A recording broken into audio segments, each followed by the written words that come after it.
kulanti wacan saaxiibadaanu hawada ku saaxiibno kusoo dhawaada barnaamijkeeni faaqidaada ciyaaraha oo maanta ku soo qaadan doona 10 ciyaartooy ugu qaalisan suuqa kala iibsiga taariikhda kubadda cagta waxaana idin daadinaya barnaamijka anigoo wari Indos fadlan haddii aad nagu cusub tahayna subscribe like saarna muuqaalka aad baad u mahadsantihiin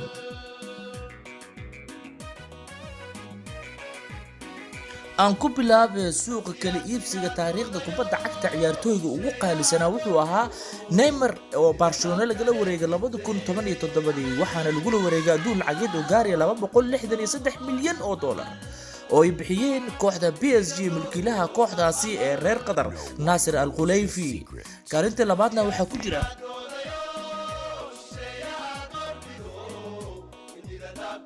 وعياريانك دادا ير كيليان إمبابي waxayna adduun lacageed oo 213 milyan oo dollar PSG miiska u saartay kooxda Monaco Nasser Al Khelaifi ayaana la soo wareegay 2018 ciyaaryahankan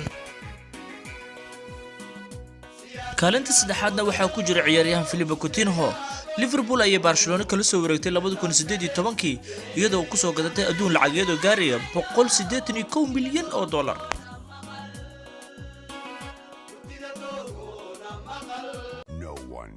The secret. kaalinta afraadna waxa ku jira Joe Felix oo Benfica ay ka soo gadatay Atletico Madrid 2019 waxayna ka soo bixisay adduun lacageed oo gaaraya 142 milyan oo dollar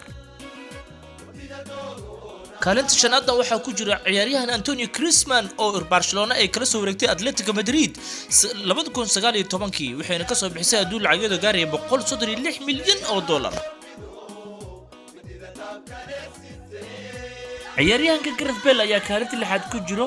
oo Real Madrid waa Los Blancos ay kala soo wareegtay kooxda Tottenham 2013 waxayna ku soo gadatay adduun lacageed gaaraya 132 milyan oo dollar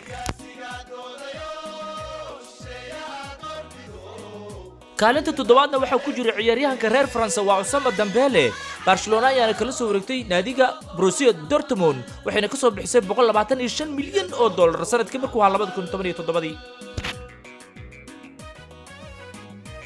kaalinta sideedaadna waxa ku jira ciyaaryahan Cristiano Ronaldo oo naadiga Juventus waa Bianconeri 2018 ay kala soo wareegtay naadiga Real Madrid Los Blancos adduun lacageed gaaraya 117 milyan laacibkan mashiinka gool ah ee ku soo biiray garoonka Torino ayaana yiri ages number oo loola jeedo da'du waa number oo kali ah kaalinta sagaalaadna waxa ku jira ciyaaryahan Paul Pogba waxayna Manchester United kala soo wareegtay Juventus naadiga faca weyn ee Bianconeri sanadkii markuu ahaa 2016 waxayna ku soo gadatay adduun lacageed gaaraya 186 milyan oo dollar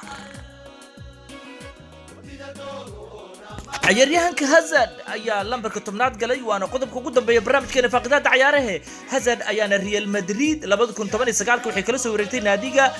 Chelsea isla markaasna wuxuu ku soo gatay adduun lacageed gaaraya 113 milyan laacibkan ayaana ilaa ay wili la dala dhacay dhaawacyo fara badan oo ka soo gaaraya garoonka Bernabeu inta waqti kala kulmi doonaan saaxiibayaal waxaan idinkaga tagay sida iyo nabadino